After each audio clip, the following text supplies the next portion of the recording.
सावरकर से लेकर the Sabarmati report तक क्या आपने नोटिस किया है कि बीते कुछ सालों में बीजेपी को रास आने वाले विषयों पर बनने वाली फिल्मों की एक बाढ़ आ गई है।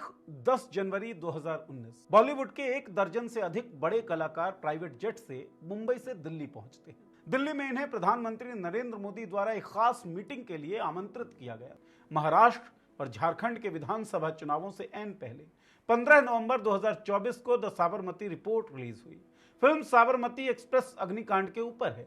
इस फिल्म को भी बीजेपी शासित राज्यों में टैक्स फ्री किया गया। जाहिर है फिल्म उनकी वैचारिकी को सूट कर रही होगी। ये आज हमारा विषय है साबरमती रिपोर्ट फिल्म। और गोधरा का जो फसाद हुआ था वो हमारा विषय मेरे ख्याल में नहीं है, क्योंकि ये जो पिक्चर है इसको मोदी जी ने देखा। मोदी जी के पास मणिपुर जाने के लिए टाइम नहीं है, महाराष्ट्र में आने के लिए टाइम है, फिल्म देखने के लिए टाइम। और उसके बाद उन्होंने एक छोटा सा ट्वीट लिखा, ऐसा लगता है कि उनको पिक्चर कोई खास पसंद नहीं आई। तो उन्होंने लिखा कि भाई मैं जो है वो फिल्म बनाने वालों के प्रयत्नों की सराहना करता हूं, बस इतना है।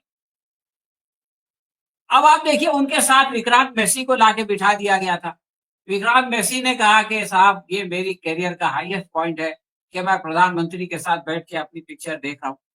और 2-4 दिन के बाद विक्रांत मैसी ने ऐलान कर दिया कि साहब मैं तो रिटायर हो रहा हूँ।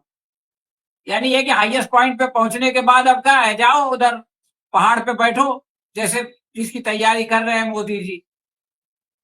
फिर बाद में लोगों ने कहा कि अरे यार ऐसा कैसा, तुम मोदी जी के साथ प्रेरणा लेके जो है वो रिटायर हो रहा है। तो उसने कहा नहीं नहीं, मेरा मतलब है कि मैं ना शारीरिक तौर पे और मानसिक तौर पे बहुत टूट गया हूँ, इसलिए कुछ ब्रेक लेना चाहता हूँ। सवाल यह है कि इतनी अच्छी मूवी बनाने के बाद विक्रांत मैसी जो है वो शारीरिक तौर पर और मानसिक तौर पर टूट क्यों गया, ये सोचने वाली बात।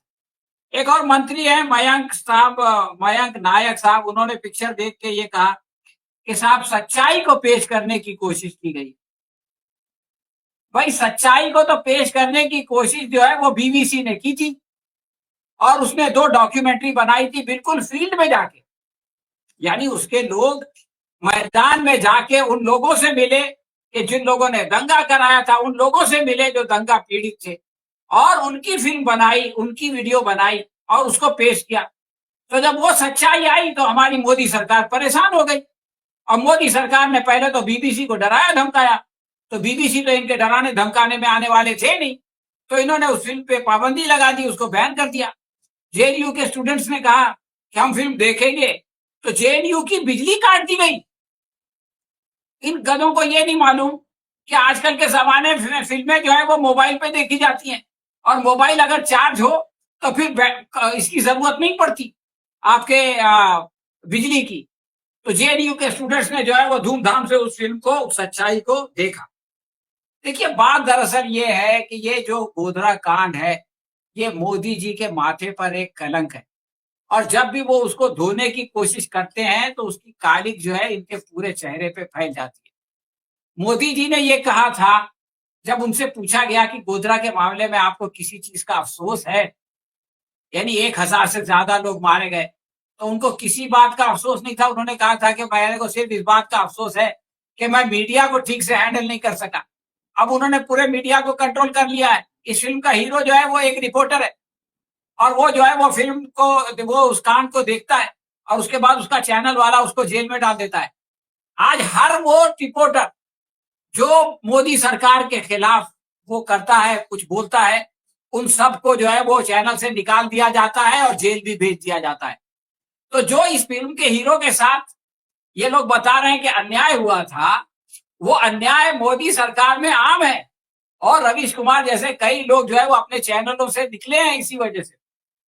अब आप देखिए कि ये बात कही जा रही है कि भाई सच्चाई दिखाना है।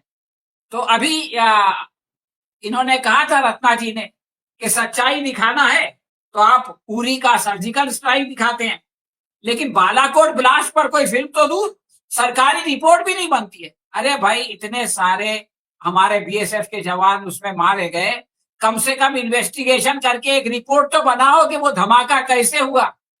तो सरकार ने आज तक 5 साल हो गए, 6 साल हो गए, लेकिन अभी तक उसकी कोई रिपोर्ट नहीं बनाई।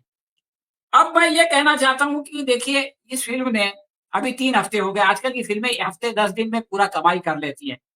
इसने कुल बिजनेस किया है 35 करोड़ 59 लाख। आप अंदाजा लगाइए कि इतना टैक्स माफ करने के बावजूद, इतनी प्रधानमंत्री की पब्लिसिटी के बावजूद, इतने सारे मुख्यमंत्रियों की पब्लिसिटी के बावजूद अगर कोई फिल्म 36 करोड़ का बिजनेस भी नहीं कर पाती है तो ये इसके लिए शर्म की बात है। आपको याद होगा चेन्नई एक्सप्रेस फिल्म बनी थी 2013 में शाहरुख खान की। उसने उस जमाने में 424 करोड़ रुपए का बिजनेस किया था। आज की तारीख में अगर उसका इन्फ्लेशन कैलकुलेट करें तो वो 1000 करोड़ से ज्यादा होता है। 2023 में शाहरुख खान ने फिल्म बनाई थी मणिपुर के बैकग्राउंड में, जवान फिल्म, उसने 1148 करोड़ का बिजनेस किया। पठान फिल्म आई तो उसने 1050 करोड़ का बिजनेस किया। और कश्मीर फाइल जिसका बहुत ज्यादा चर्चा हुआ, जिसको बहुत ज्यादा किया गया, उसका टोटल बिजनेस जो है 2 साल पहले आई थी 341 करोड़ था। उसको वो लोग नेशनल अवार्ड देना चाहते थे तो फॉरेन से जूरी मंगाया और एक जूरी जो है वो इसराइल से भी मंगाया। उस जूरी का नाम था नादाव लॉपिट। उसने कहा कि मुझको ताज्जुब है कि इस फिल्म को इसमें प्रतियोगिता में शामिल क्यों किया गया। ये प्रोपेगेंडा फिल्म है, ये वल्गर फिल्म है, इसको शामिल नहीं करना चाहिए था। इसमें सच्चाई को छुपाया गया है।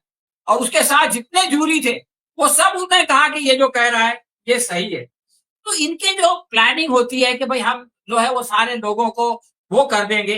केरला स्टोरी ने कुल 303 करोड़ का बिजनेस किया। और आर्टिकल 370 जो बनाई गई थी कश्मीर का चुनाव जीतने के लिए, उसका बिजनेस टोटल 110 करोड़ था। और सबसे खास बात यह है कि बीजेपी जो है वो जम्मू कश्मीर का चुनाव हार गई। 370 को खत्म किया, 370 की फिल्म बनाई, उरी की फिल्म बनाई, लेकिन इसके बावजूद ये लोग चुनाव नहीं जीत सके। तो ये लोग अगर ये समझते हैं कि हम फिल्में बना के लोगों का ध्यान भटका के नफरत फैला के, हद तो यह है कि लद्दाख में इन्होंने अभी तक चुनाव नहीं कराए और कश्मीर में इनके सारे उम्मीदवारों की जमानतें जब्त हुई। उसमें 25 मुसलमान थे, एक समर्थक 2 जगह से लड़ा, 1 जगह जीता। और जम्मू में जहां जीते 27 सीट, वहां तो आर्टिकल 370 खत्म करने से पहले भी जीतते थे और ये आर्टिकल 370 पिक्चर बनाने से पहले भी जीतते थे और कश्मीर 370 बनाने से पहले भी जीतते थे। तो इन फिल्मों से जो है वो बीजेपी का कोई राजनीतिक फायदा हुआ है, ऐसा मैं नहीं समझता। आखिरी बात मैं ये कहना चाहता हूं कि कंगना रनावत जो है वो इनकी सांसद है। उसने एक पिक्चर बनाई इमरजेंसी, इस इमरजेंसी पे उसका सिखों ने विरोध कर दिया। आज तक वो पिक्चर रिलीज नहीं हुई। तंग आके उसने जो है वो मोदी को और मोदी सरकार को भी बुरा भला कह दिया। अब ये लोग कह रहे हैं कि भाई 17 जनवरी को जा करके इसको रिलीज करेंगे और 17 जनवरी से पहले फिर सिखों ने अगर कोई प्रदर्शन कर दिया तो ये पिक्चर फिर डब्बे में चली जाएगी। तो ये इतने बहादुर हैं।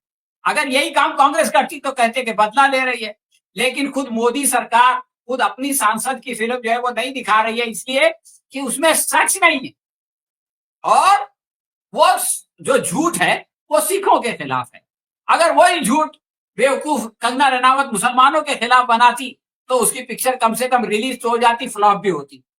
तो मैं ये बात कहना चाहता हूं कि ये जो फिल्मों के जरिए से नौटंकी करके ये लोग चाहते हैं कि अपनी राजनीति करें, तो ये राजनीति इस तरह से नहीं होगी। राजनीति में काम करना पड़ता है, लोगों की सेवा करनी पड़ती है, जो वादे किए हैं उनको पूरा करना पड़ता है। तो आप जो है वो इस तरह से फिल्में बनवाएं, फिल्में देखें, उसका जो है वो टैक्स माफ करें और लोगों की जेब से जो है वो जीएसटी निकाल निकाल के अपना ऐश करें, तो ये ऐश जो है वो ज्यादा दिन तक नहीं चलेगा। जिस तरह से ये फिल्में फ्लॉप हो रही हैं, इसी तरह से मोदी जी भी जो है वो फ्लॉप हो जाएंगे। और जिस तरह से मेसी ने जो है ये फैसला किया कि मैं जो है वो रिटायर हो रहा हूं, इसलिए मोदी जी भी बहुत जल्दी रिटायर हो जाएंगे। धन्यवाद। जिन 21 फिल्मों की हमने इस वीडियो में बात की है, इनमें से मात्र 5 फिल्में हिट साबित हुई हैं और 15 डिजास्टर या फ्लॉप। तो अब सवाल यह है कि ऐसी प्रोपेगेंडा फिल्मों के बड़ी संख्या में फ्लॉप होने के बावजूद इनमें पैसा कौन और क्यों लगा? पीएम नरेंद्र मोदी, जिसे 2019 के लोकसभा चुनाव के मतदान के पहले दिन 5 अप्रैल को रिलीज किया जाना था। यहां गौर करने वाली बात यह है कि इस फिल्म की शूटिंग साल 2019 में 28 जनवरी को शुरू हुई और सिर्फ 2 महीने में ही यह फिल्म बनकर तैयार हुई। ऐसा लगता है कि इस फिल्म को जल्दबाजी में सिर्फ चुनावों में फायदा उठाने के लिए ही बनाया गया। हालांकि चुनाव आयोग ने चुनाव नियमों के उल्लंघन के चलते इस फिल्म पर रोक लगा दी।